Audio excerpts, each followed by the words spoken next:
मी महादेव वाळुंज. मला जिने चढताना दम लागत होता, म्हणून मी माझे एक नातेवाईक आहेत संदीप काळभोर यांची एक फेसबुकला पोस्ट वाचलेली होती की त्यांना देखील ब्लॉकेज होते आणि त्यांनी अशा पद्धतीनं डिंबातनं डॉक्टर माने सरांच्या माध्यमातून ट्रीटमेंट घेतलेली.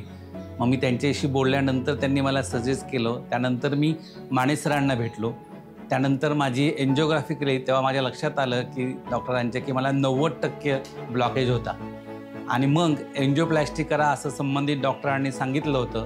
परंतु संदीप काळभोर यांच्या रेफरन्समुळं माने सरांच्या माध्यमातून मग मी ही किलेशन थेरपी सुरू केलेली आहे.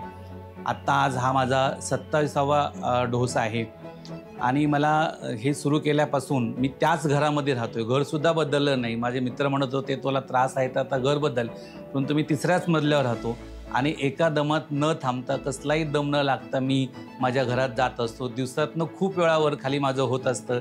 सकाळी एकदा कॉलेजला गेलो, पुन्हा आलो, दुपारी जेवायला गेलो, परत गेलो, असं खूप वेळा होत असतं.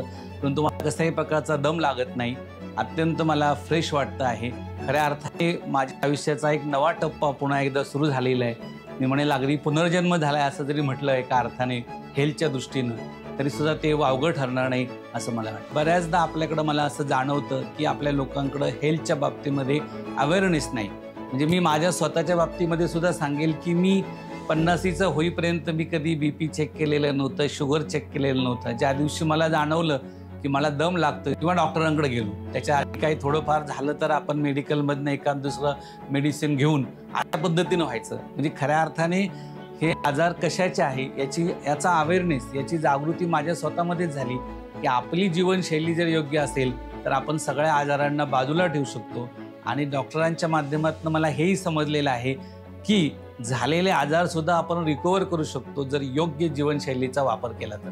आणि मग निश्चितपणे मी या थेरपीबद्दल सगळ्यांना सांगेन. 8 डिसेंबर 2023ला सरांकडे गेलो आणि पहिल्या दिवशी त्यांनी चेकअप केल्यानंतर डाएट प्लॅन माझं पहिल्यांदा बदलला.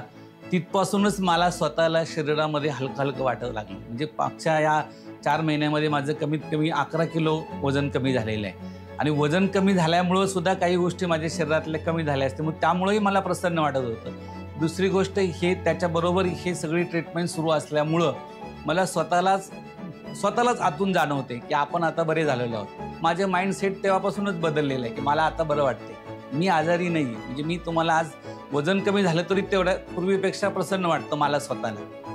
काम मी तेवढं पूर्वी करत होतो तेवढंच करतो, पण ते करत असताना त्याच्यामध्ये जी एक सकारात्मकता आलेली आहे किंवा प्रत्येक प्रश्न बघण्यासाठीचा जो माझा दृष्टिकोन आहे तो खूप सकारात्मक झालेला आहे. समस्यांकडे सुद्धा मी सकारात्मककडे पाहतो आणि म्हणून मला कामावर जाताना सुद्धा प्रत्येक वेळेस तेवढंच प्रसन्न वाटत असतं.